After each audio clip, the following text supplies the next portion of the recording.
Welcome to अल्फाइन classes. आज मैं legal studies के जो कि कॉन्स्टिट्यूशन का पार्ट है उसके कुछ इम्पॉर्टेंट या कि आप ये कह सकते हैं कि जो लीगल का आपका बेसिक बनाएगा वो सारे टॉपिक्स आपके साथ शेयर करना चाहूँगी और थोड़ा सा इसका मैं थोड़ा ब्रीफ और हिस्ट्री से रिलेट करके आपको बताऊंगी ताकि ये थोड़ा आपको हिस्ट्री में भी हेल्प करे और एज वेल एज आपको लीगल में भी हेल्प करे। तो आज हम यहाँ क्या पढ़ेंगे, कॉन्स्टिट्यूशनल डेवलपमेंट। मतलब कि आप सभी लोग जानते हैं जब हमारे यहाँ कॉलोनियल पीरियड था, जब इंडिया कॉलोनी था ब्रिटिशर्स की, ब्रिटिशर्स हमारे यहाँ आए थे, उन्होंने क्या किया, हमारे यहाँ कई सारे लॉज बनाए। तो वो लॉज क्या क्या थे और कैसे कैसे उनका डेवलपमेंट हुआ और उसकी वजह से कैसे उसने जो लॉज उन्होंने बनाए थे उन्होंने कैसे एक इम्पॉर्टेंट रोल प्ले किया हमारे कॉन्स्टिट्यूशन में, उन सारी चीज़ों का डिस्कशन आज हम इस क्लास में करेंगे। तो सबसे पहले आपको बता दें, इंडिया में सबसे पहले जो यूरोपियन आया था वो कौन था, वास्को ड गामा, जो कि पुर्तगाल से बिलोंग करता था। उसने क्या किया, उसने इंडिया का जो सी रूट था उसको सर्च किया। उसके बाद जो हम जानते हैं, हम सिर्फ एक कंपनी का नाम जानते हैं, वो भी इंग्लिश ईस्ट इंडिया कंपनी। लेकिन सिर्फ इंग्लिश ईस्ट इंडिया कंपनी ही नहीं थी जो हमारे यहाँ ट्रेड की, उसके पहले भी हमारे यहाँ कुछ कंपनीज यहाँ पे ट्रेड करती थी, जैसे कि डचीज़ आए थे हमारे यहाँ, फ्रांस आया था। तो यहाँ पे एक इम्पॉर्टेंट वो होता है, रोल होता है उसका फ्रांस का। यहाँ पर पहले फ्रांस ईस्ट इंडिया कंपनी भी था, फ्रांस ईस्ट इंडिया कंपनी भी था। लेकिन फिर उसके बाद आ जाती है हमारी इंग्लिश ईस्ट इंडिया कंपनी। उस टाइम पे फ्रांस ईस्ट इंडिया कंपनी बहुत अच्छे से वर्क कर रहा था, इंडिया में डेवलप कर रहा था। उसी टाइम पे आ जाता है हमारा इंग्लिश ईस्ट इंडिया कंपनी, जो कि आता है कब, the Britishers came to India in 1606 as 1608 as traders in the form of East India company which has exclusive right trading in India under charter act. This is not chapter, this is charter granted by queen Elizabeth first थी, जो कि 1600 में उसको accept करी थी। सबसे पहले हमारे यहाँ क्या आते हैं, ब्रिटिशर्स आते हैं। ये भी एक क्या है, एक आइलैंड का एक पूरा ग्रुप है, ब्रिटेन, आप सभी लोग जानते हैं। तो वो भी यूरोपियन है, ये यहाँ पर आए किस फॉर्म में, ईस्ट इंडिया कंपनी के फॉर्म में। और वो किससे आए थे, एक चार्टर एक्ट से आए थे, जिसको एक्सेप्ट किसने किया था, क्वीन एलिजाबेथ फर्स्ट ने एक्सेप्ट किया था। इसके अकॉर्डिंग था क्या इस चार्टर में था कि मतलब कि ब्रिटेन से जो है केवल एक ही कंपनी आएगी इधर इंडिया में, या फिर सिर्फ वो इंडिया में ही नहीं बल्कि जो ईस्ट में जितनी भी कंट्रीज पड़ती थी वहाँ पर वो ट्रेड किया करते थे। तो इस चार्टर में ऐसा था कि ब्रिटेन से सिर्फ एक ही कंपनी यहाँ पर ट्रेड करेगी और उसका नाम था इंग्लिश ईस्ट इंडिया कंपनी। तो क्या होता है, जिस टाइम पे यहाँ पे इंग्लिश ईस्ट इंडिया कंपनी आती है उस टाइम पे फ्रांस ईस्ट इंडिया कंपनी यहाँ पे बड़ा डेवलप होती है। लेकिन फिर क्या आ जाता है, English East India company. English East India company कहाँ की थी, ब्रिटेन की थी। तो अब जब ये आ जाती है, जब कोई अकेला ट्रेड करता है तो उसको प्रॉफिट ज़्यादा मिलता है, लेकिन अगर उसके साथ कोई और भी आ जाता है तो कंपटीशन बढ़ जाता है। वही हुआ, इसके प्रॉफिट क्या हुए, गिरने लगे। तब ये फ्रांस और इंग्लिश ईस्ट इंडिया कंपनी के बीच में एक वार होता है जिसको हम लोग कार्नेटिक वार बोलते हैं। क्या बोलते हैं, कार्नेटिक वार बोलते हैं। उसमें क्या होता है, इंग्लिश ईस्ट इंडिया कंपनी क्या होती है, जीत जाती है और फ्रांस हार जाता है। ये पहला आप बोल सकते हैं पहला स्टेप था जब English East India company India में आई, और इसको कह सकते हैं ना, जब कोई आगे बढ़ता है तो ये पहला स्टेप था इंग्लिश ईस्ट इंडिया कंपनी का इंडिया में। और उसके बाद जब ये एक्सक्लूसिव राइट लेके आती है क्वीन एलिजाबेथ का, किससे लेके आती है, कब लेके आती है, 1608 में लेके आती है। उसके बाद क्या होता है, ये फिर धीरे धीरे क्या होता है, ये डेवलप होती है। पहले ये इकोनॉमिकल जो होता है ना कंट्रोल करना, फिर उसके बाद पॉलिटिकल कंट्रोल करना इंडिया में स्टार्ट करती है। सबसे पहले क्या करती है, ये आती है बंगाल में, सारा चीज़ अपना डेवलप करती है। बंगाल में इनको दीवानी बना दिया जाता है और इसको सबसे ज़्यादा हम बोल सकते हैं सबसे ज़्यादा सक्सेस ये तब हुई जब बैटल ऑफ प्लासी हुआ। बैटल ऑफ प्लासी किसके बीच में हुआ था, अगर हम देखें तो ये ईस्ट इंडिया कंपनी के बीच में और सिराजुद्दौला जो वहाँ के नवाब थे बंगाल के, उन दोनों के बीच में हुआ था। लेकिन बैटल ऑफ प्लासी में भी क्या होता है, सिराजुद्दौला हार जाता है। कैसे हार जाता है, क्योंकि सिराजुद्दौला का जो कमांडर इन चीफ था वो मीर जफर था, और मीर जफर से क्या करते हैं, रॉबर्ट क्लाइव जो कि उस टाइम पे इंग्लिश ईस्ट इंडिया कंपनी के हेड हुआ करते थे, वो मिल जाते हैं और उनसे कहते हैं कि आप जो है इसमें हमारी हेल्प कर दीजिए ताकि नेक्स्ट नवाब हम आपको बना दें। तो क्या होता है, मीर जाफर जब वो कमांडर इन चीफ था वही मिल जाता है ब्रिटेन से, और यही रीज़न होता है सिराजुद्दौला जो होते हैं वो हार जाते हैं। और सिराजुद्दौला के हारने के बाद ये जो इंग्लिश ईस्ट इंडिया कंपनी थी इसका पावर और भी बढ़ जाता है। फिर उसके बाद ये क्या करता है, ये डुअल गवर्नमेंट बनाता है बंगाल में। क्या बनाता है, डुअल गवर्नमेंट। एक से ये क्या करता था, ट्रेड करता था, दूसरे से क्या करता था, ये जो पॉलिटिकल पूरी बॉडीज होती थी उसको ये कंट्रोल किया करता था। ठीक है, यहाँ तक समझ में आया। देखिए अब उसके बाद ये सब करते क्या है, एक बार इसको पढ़ने की कोशिश करते हैं क्या लिखा है इसमें। The Britishers came to India in 1608 as traders in the form of East India Company, which has exclusive right trading in India under a, this is not chapter, this is Charter Act, charter guaranteed by Queen Elizabeth I in 1600। इतना आपको समझ में आया। उसके बाद पढ़ते हैं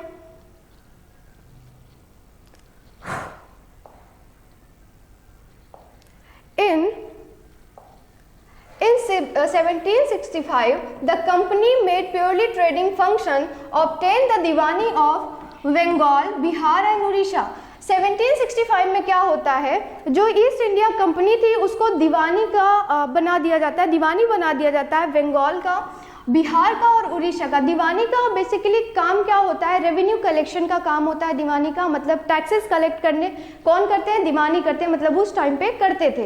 तो उसको क्या बना दिया जाता है, बंगाल का, बिहार का और उड़ीसा का क्या बना दिया जाता है, दीवानी बना दिया जाता है, मतलब कि रेवेन्यू कलेक्शन के लिए। उसके बाद क्या होता है, इन 1858 the wake of sepoy mutiny, जिसको हम क्या बोलते हैं, हम बोलते हैं first freedom fight of India, बोलते हैं ना। कब हुआ था, 1857 में हुआ था। सभी लोग इससे फैमिलियर हैं। इसको हम क्या बोलते हैं, इसको सिपॉय म्यूटनी भी बोलते हैं, बेसिकली इसको सिपाही विद्रोह भी बोलते हैं। क्यों बोलते हैं, ये बेसिकली इसलिए हुआ था, अगर हम इसको हिस्ट्री से थोड़ा रिलेट करें तो ये किस लिए हुआ था, इसलिए हुआ था क्योंकि उस टाइम पे जो इंडियन सोल्जर्स थे जो कि ब्रिटिशर्स के लिए वर्क किया करते थे, उनके बीच में ये रेमर जो है फैल गया था कि जो कारतूस बनते हैं वो गाय के और सुअर के फैट से बनते हैं, जिसको गाय और सुअर के फैट से बनते हैं। गाय को हिंदूज क्या मानते थे, माता मानते थे, तो उनके लिए क्योंकि मुंह से खोलना पड़ता था उसको, तो उनके लिए ये क्या था, बहुत ही उसको मानते थे कि ये सही नहीं है। उसके बाद सुअर जो है, सुअर को मुस्लिम लोग क्या मानते हैं, प्योर नहीं मानते हैं, उसको अच्छा नहीं मानते, अशुद्ध मानते हैं। इसीलिए मुस्लिम और हिंदू यहाँ पे ये स्प्रिट फैलने के बाद क्या हुआ, सिपॉय म्यूटनी जिसको बोलते हैं, सिपाही विद्रोह, वो सभी सिपाहियों ने क्या कर दिया, विद्रोह कर दिया। उसके बाद आप सभी को पता है बहादुर शाह जफर ने इसका क्या किया था, लीड किया था। रानी लक्ष्मीबाई ये सारी क्या की थी, लीडिंग रोल में थी, ये सब लोग लीड की थी और सब एकजुट पूरी कंट्री किसके खिलाफ लड़ा था, ब्रिटिशर्स के खिलाफ लड़ा था। लेकिन क्या हुआ, क्योंकि ब्रिटिशर्स के पास अच्छी टेक्नोलॉजी थी और इंडिया के भी कुछ लोग क्या थे, उनसे मिले हुए थे, इसलिए ये क्या हुआ, फेल हो गया। लेकिन इसके बाद एक चीज़ हुआ कि जो ईस्ट इंडिया कंपनी थी अब उसके कंट्रोल में नहीं था इंडिया, ये डायरेक्ट किसके कंट्रोल में आ गया था, क्राउन के कंट्रोल में आ गया था। मतलब अब डायरेक्ट किसके कंट्रोल में था इंडिया, वो था ब्रिटिश, अब हमारे ऊपर डायरेक्ट कंट्रोल करते थे। अब आगे देखते हैं, अब इसको देखते हैं, अगर हम ये सारी चीज़ें देखें, देखिए पहले हमारे ऊपर कंपनी ने रूल किया, उसके बाद क्राउन रूल आया, मतलब डायरेक्ट ब्रिटिशर्स ने हमारे ऊपर रूल किया। तो इसको हम 2 पार्ट्स में डिवाइड कर सकते हैं। पहले हम बोलते हैं कंपनी रूल और दूसरा बोलते हैं क्राउन रूल। जो कंपनी रूल था बेसिकली कब से स्टार्ट हुआ था, 1773 से 1850 तक ये चला, और उसके बाद आपको पता है 1858 और ये भी 1858 से 1947 तक क्या हुआ, हमारे पास क्राउन रूल था हमारे ऊपर, मतलब कि जो क्वीन एलिजाबेथ थी वो डायरेक्ट हमारे ऊपर रूल कर रही थी। यहाँ तक समझ में आया? मतलब अगर हम देखें तो इंडिया में जो ब्रिटिशर्स ने हमारे ऊपर रूल किया उसको हम 2 पीरियड्स में डिवाइड कर सकते हैं। पहला कंपनी रूल होता है जो 1773 से 1858 तक चला था। उसके बाद आपको पता है सिपाही म्यूटनी हो गया था, जिसको सिपाही विद्रोह या फिर first freedom fight of India इसको बोलते हैं, ये हो गया था। उसके बाद हमारे ऊपर डायरेक्ट क्राउन रूल का मतलब है कि हमारे ऊपर डायरेक्ट जो ब्रिटिश था वो हमारे ऊपर कंट्रोल करता था, और वो कब से चला था? 1858 से स्टार्ट हुआ था और 1947 तक चला था। ये 58 है, 1858 तक।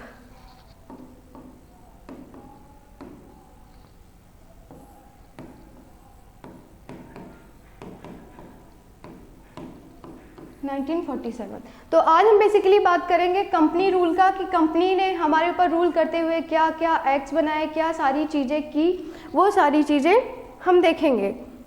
आगे बढ़ते हैं थोड़ा। अब क्या पढ़ेंगे? सबसे पहले कंपनी एक एक्ट लेके आती है, एक लॉ बनाती है। बेसिकली कंपनी नहीं बनाती, ये बनाता है ब्रिटिश पार्लियामेंट। किस लिए बनाता है? क्योंकि इस टाइम तक जो कंपनी था वो बहुत ज़्यादा इन्वॉल्व हो चुका था इंडिया में। मतलब कि वो क्या करते थे, हमारे ऊपर हमसे जैसे किसी से रिश्वत लेना, रिश्वत लेके ये काम करना, मतलब उनका बड़ा विद्रोह फैल चुका था, करप्ट हो चुके थे जो ईस्ट इंडिया के सॉवरेन थे।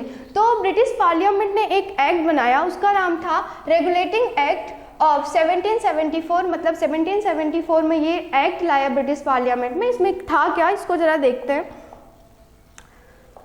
It prohibited the servant of company from engaging in the any private trade or accepting the present or bribes from the natives। मतलब कि आपको पता है इंग्लिश ईस्ट इंडिया कंपनी के जो सर्वेंट्स थे वो क्या करते थे, जो इंडियन पीपल्स थे, नेटिव का मतलब है जो इस कंट्री में रहते थे, तो वहाँ पे उनसे क्या लेते थे, रिश्वत वगैरह ये सारी चीज़ें लिया करते थे। तो जब ये रेगुलेटिंग एक्ट आया तो इसमें कहा गया कि जो सर्वेंट है कंपनी के वो नेटिव्स के मतलब कि जो इंडियन पीपल्स हैं उनसे गिफ्ट्स, प्रेजेंट्स मतलब गिफ्ट्स उनसे नहीं लेंगे या फिर रिश्वत नहीं लेंगे। ठीक है, और क्या था इसमें, आगे देखते हैं। It designated the governor of Bengal as the Governor General of Bengal, created the Executive Council of 4 members to assist him। इसने क्या किया, गवर्नर जनरल ऑफ बंगाल, पहले क्या होते थे, गवर्नर ऑफ बंगाल हुआ करते थे। तीन थे ना, बंगाल था, उड़ीसा था और बिहार था। तीनों के अलग अलग गवर्नर हुआ करते थे। लेकिन इसने क्या किया, रेगुलेटिंग एक्ट ने 1773 वाले ने इसने क्या किया, जो गवर्नर था बंगाल का उनको क्या बना दिया गया, उनको गवर्नर जनरल बना दिया बंगाल का। इससे क्या हुआ, इससे ये हुआ जो अदर जैसे कि बिहार था, उड़ीसा था, वहाँ के जो गवर्नर थे वो इसके अंडर में आ गए, क्योंकि इसको क्या बना दिया गया था, गवर्नर जनरल ऑफ बंगाल बना दिया गया था। और क्या, और एक एग्जीक्यूटिव काउंसिल भी बनाई गई। कितने मेंबर्स की, उसमें 4 मेंबर्स थे जो क्या करते थे, गवर्नर जनरल को असिस्ट करते थे। ठीक है, आगे देखते हैं। और जो पहले गवर्नर जनरल बने थे, कहाँ के गवर्नर जनरल सबसे पहले बंगाल के जो बने थे वो थे लॉर्ड वारेन हास्टिंग। कौन थे, लॉर्ड वारेन हास्टिंग थे। पहले क्या किया गया, ये रेगुलेटिंग एक्ट था 1773 का, सबसे पहले इसको लाया गया। तो सबसे पहले जो सर्वेंट थे, कहाँ के, जो ईस्ट इंडिया कंपनी के सर्वेंट थे, उनको क्या कर दिया गया, मना कर दिया गया कि भाई आप जो इंडियन पीपल्स हैं उनसे आप कोई भी रिश्वत नहीं लेंगे, कोई भी गिफ्ट नहीं लेंगे। और दूसरी बात क्या किया गया, और दूसरी बात ये जैसे कि गवर्नर अलग अलग हुआ करते थे ना, जैसे उड़ीसा के अलग और बिहार के अलग और या बंगाल के अलग, तो इसको क्या कर दिया गया, जो गवर्नर ऑफ बंगाल थे उनको गवर्नर जनरल ऑफ बंगाल बना दिया गया। क्या बना दिया गया, गवर्नर जनरल ऑफ बंगाल बना दिया। इससे क्या हुआ, जो अदर जैसे दूसरे जो गवर्नर्स थे वो गवर्नर जनरल के नीचे काम करने लगे। ठीक है, मतलब गवर्नर जनरल का कंट्रोल हो गया गवर्नर्स के ऊपर। उसके बाद जो पहले गवर्नर थे जो बंगाल के बने थे, the first governor general of Bengal was lord Warren Hastings. Warren Hasting थे पहले गवर्नर जनरल ऑफ बंगाल।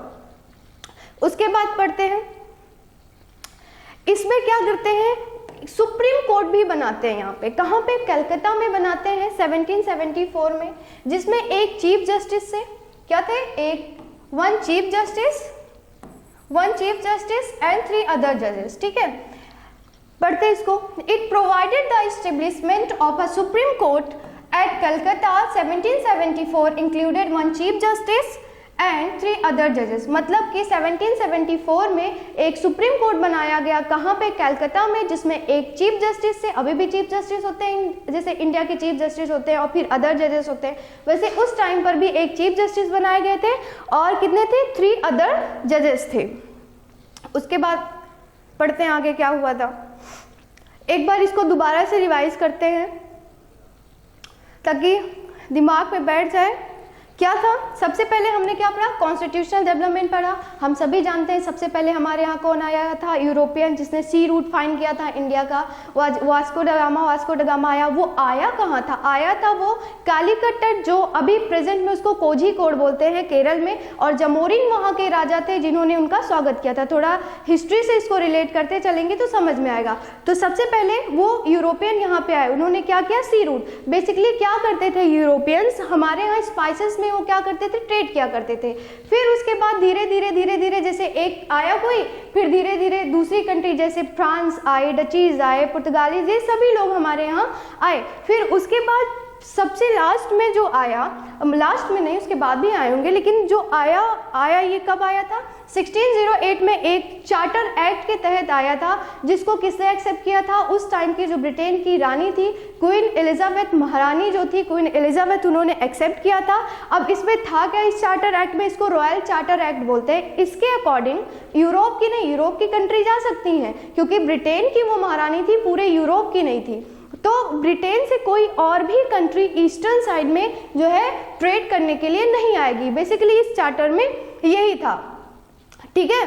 फिर क्या होता है, the Britishers came to India in 1608, traders in the form of East India company which has exclusive right trading in India under a charter granted by the Queen Elizabeth in 1600।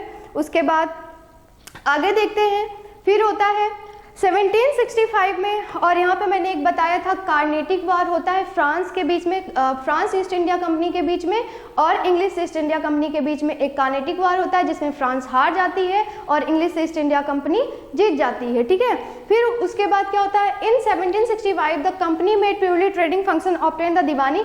फिर उसके बाद 1765 में क्या किया जाता है, East India, English East India Company को उड़ीसा, बंगाल और बिहार का क्या बना दिया जाता है, दीवानी। दीवानी का फंक्शन क्या होता है, बेसिकली रेवेन्यू कलेक्शन का होता है, मतलब टैक्स जो कलेक्ट करते हैं वो वर्क होता है इनका।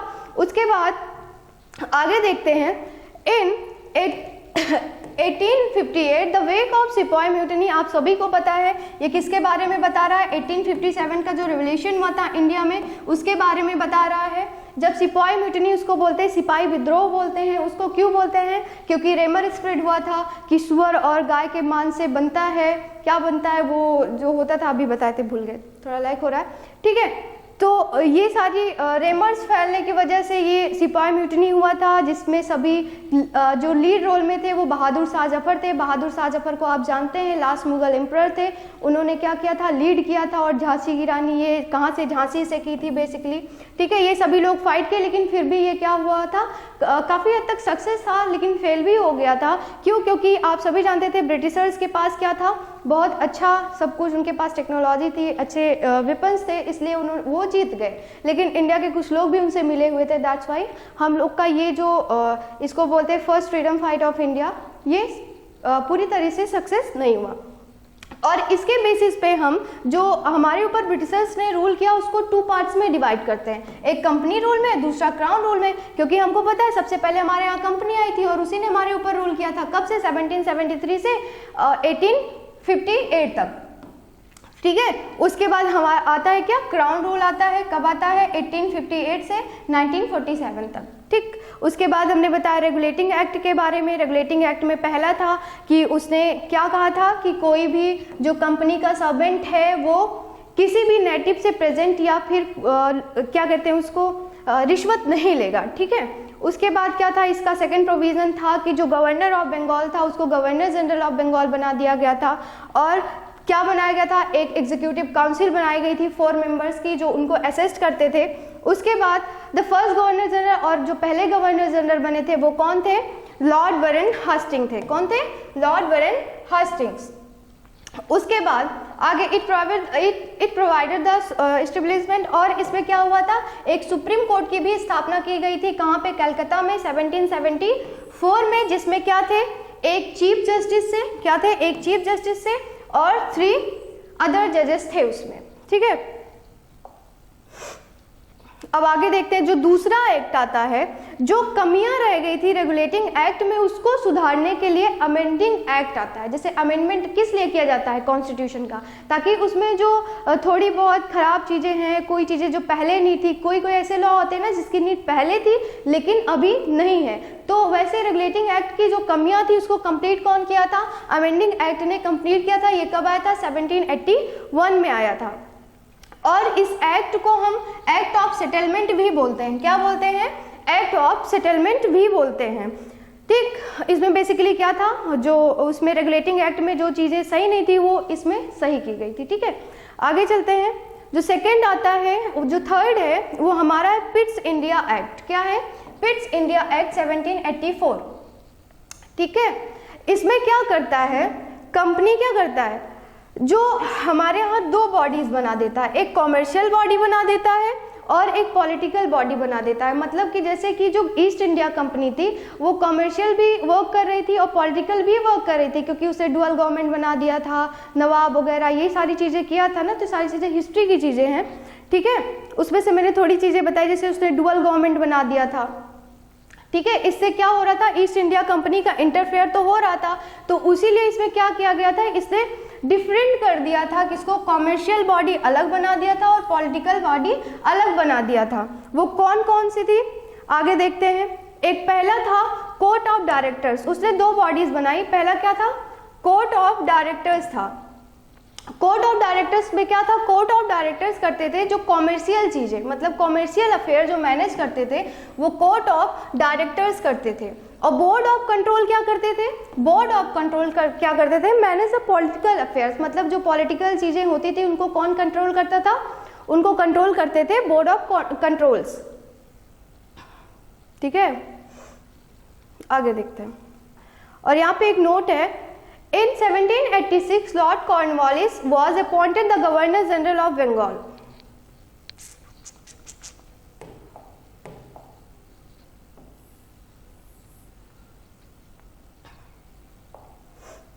इंडिया रहेगा यहाँ पे, इसको पढ़ते हैं। चार्टर एक्ट ऑफ 1793, इसके बारे में पढ़ते हैं। Charter act of 1793, it intended the trade monopoly of the company in India for, जैसे कि जो कंपनी थी, ईस्ट इंडिया कंपनी थी, उसको ट्रेड करने के लिए जो टाइम पीरियड दिया गया था कि आप इतने पीरियड तक केवल आप ही की कंपनी ईस्ट में क्या करेगी, ट्रेड करेगी, उसको 20 ईयर्स और क्या कर दिया गया, बढ़ा दिया गया था। कितने ईयर्स, 20 ईयर्स बढ़ा दिया गया था। उसके बाद क्या पढ़ते हैं, charter act of 1813, charter act of 1813, ये सारी चीज़ें बेसिक है, ये ज़रूरी नहीं है कि लीगल में ही वर्क करे, ये पॉलिटी का बहुत ही ब्रॉड पार्ट है, पॉलिटी में भी बहुत वर्क करता है, ठीक है। और ये आपके लीगल का क्या बनाएगा, एक बेस बनाएगा कि लीगल में कॉन्स्टिट्यूशन है बेसिकली, और जो अलग चीज़ें हैं वो तो अलग है, लेकिन जो कॉन्स्टिट्यूशन का बेस बनाएगा वो यही चीज़ें हैं, जो कि हमको क्या पढ़ना है, बैकग्राउंड पढ़ना है कि हमारे यहाँ कैसे क्या हुआ, कौन कौन से एक्ट आए, ठीक है। तो आगे पढ़ते हैं, charter act of 1813, it abolish the trade monopoly of the country in India. देखो, जो कंपनी की मोनोपोली थी, मोनोपोली टर्म का मतलब समझेंगे यहाँ पे, मोनोपोली का मतलब है एकाधिकार। जैसे कि मैंने बताया था कि यहाँ पे इंडिया में सिर्फ एक ही कंपनी क्या करेगी, ट्रेड करेगी, वो भी क्या करेगी, इंग्लिश ईस्ट इंडिया कंपनी। तो ये मोनोपोली हटा दिया गया था कि आप इंडिया से अभी ट्रेड सिर्फ अकेले नहीं करेंगे, दूसरी कंट्रीज भी, दूसरी कंपनीज जो ब्रिटेन की हैं वो आके यहाँ पे ट्रेड कर सकती हैं। उसके बाद इनका, लेकिन फिर भी इनका, ये कहाँ पे ट्रेड करते थे, टी का ट्रेड करते थे चाइना में। कहाँ पे, चाय का बिजनेस करते थे चाइना में, ठीक है। आगे पढ़ते हैं, और इसमें क्या था, इट अलाउ द, जैसे कि ब्रिटिशर्स क्या थे, ब्रिटिशर्स में काम करने के लिए, उनके कंपनी में काम करने के लिए बेसिकली उनको क्या चाहिए थे, वर्कर्स चाहिए थे।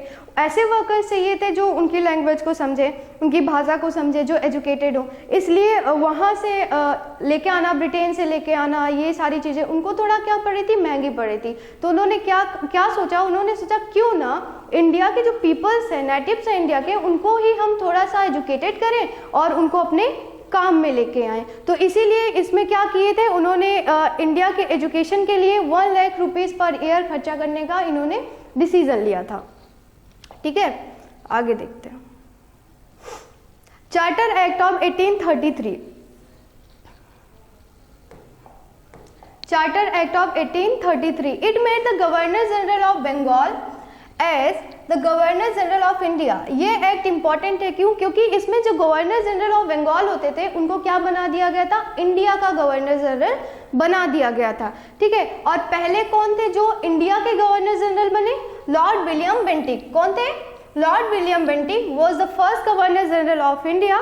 ये इंपॉर्टेंट है क्योंकि इसमें क्योंकि इसमें जो गवर्नर जनरल थे बंगाल के उनको बना दिया गया था इंडिया का गवर्नर जनरल, और लॉर्ड विलियम बेंटिक क्या थे? पहले गवर्नर जनरल थे इंडिया के। आगे पढ़ते हैं। इट एंडेड, और इसमें क्या था, जो अभी मैंने बताया था ना कि उसमें जो मोनोपोली थी वो इंडिया की खत्म कर दिया था। किससे? जो एक्ट आया था इससे पहले उसने खत्म कर दिया था। और जब कॉमर्शियल एक्टिविटीज जो है खत्म हो गई तो अब वो प्योरली क्या बन गई थी? Administrative body. अब वो यहाँ पे क्या करती थी? पॉलिटिक्स, पूरी पॉलिटिकल बॉडी बन चुकी थी इंग्लिश ईस्ट इंडिया कंपनी। देखिए कैसे, सबसे पहले वो आए कॉमर्शियल पर्पज से आए, वो यहाँ पे ट्रेड करते थे, फिर धीरे धीरे वो इकोनॉमिकल इंडिया पर कंट्रोल किए, फिर पॉलिटिकल भी इंडिया पर कंट्रोल कर लिए। एट लास्ट क्या हुआ, इनको कॉमर्शियल बॉडी हटा दिया गया कि आप कॉमर्शियल बॉडी नहीं है। अब ये प्योरली क्या बन चुके थे? एडमिनिस्ट्रेटिव बॉडी बन चुके थे, मतलब पॉलिटिकल बॉडी बन चुके थे। समझ में आया? मतलब इंडिया के एडमिनिस्ट्रेशन में पूरा किसका इंटरफेयर हो रहा था? इंग्लिश ईस्ट इंडिया कंपनी का हो रहा था। आगे देखते हैं। जैसे कि आप सभी को पता है जो सिविल एग्जाम्स होते हैं, सिविल सर्वेंट्स के जो एग्जाम होते हैं उसको सबसे पहले इसी एक्ट ने इंट्रोड्यूस किया था, लेकिन इसको एक्सेप्ट नहीं किया गया था। इंट्रोड्यूस इसी टाइम पे हो गया था लेकिन इसको एक्सेप्ट नहीं किया गया था। पढ़ते हैं इसको। द चार्टर एक्ट, ये चार्टर है, द चार्टर एक्ट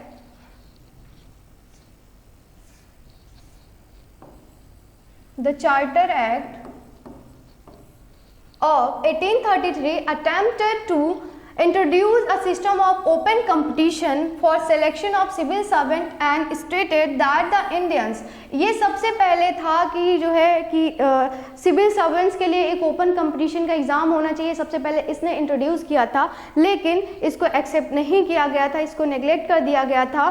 ठीक है, the Indians should not be divide from holding any place office और एम्प्लॉयमेंट, मतलब कुल मिला के इसको नेग्लेक्ट कर दिया गया था क्योंकि उन लोग की सोच ऐसी थी कि जो इंडियंस हैं वो इतने ज़्यादा एबल नहीं है कि उनको अच्छी अच्छी चीज़ें, अच्छी पोस्ट दी जाए। ठीक है, आगे देखते हैं। अब पढ़ते हैं चार्टर एक्ट ऑफ 1853। इसमें वही था जो ओपन कंपटीशन होता था सिविल सर्वेंट्स के लिए, इसमें एक्सेप्ट कर लिया गया था और होने लगा था। उसके बाद क्या है, बस हो गया आज के लिए इतना ही। इसके बाद बेसिकली हम लोग क्या पढ़ चुके हैं, हम लोग पढ़ चुके हैं जो कंपनी रूल है इंडिया में, हम उसको पढ़ चुके हैं, पूरा खत्म हो चुका है। उसके बाद क्या होता है, हमारे यहाँ आता है क्राउन रूल, उसको हम लोग अब दूसरे लेक्चर में पढ़ेंगे। आज के लिए इतना ही। अगर आपको ये पसंद आया तो शेयर, सब्सक्राइब और लाइक ज़रूर करें। Thank you so much.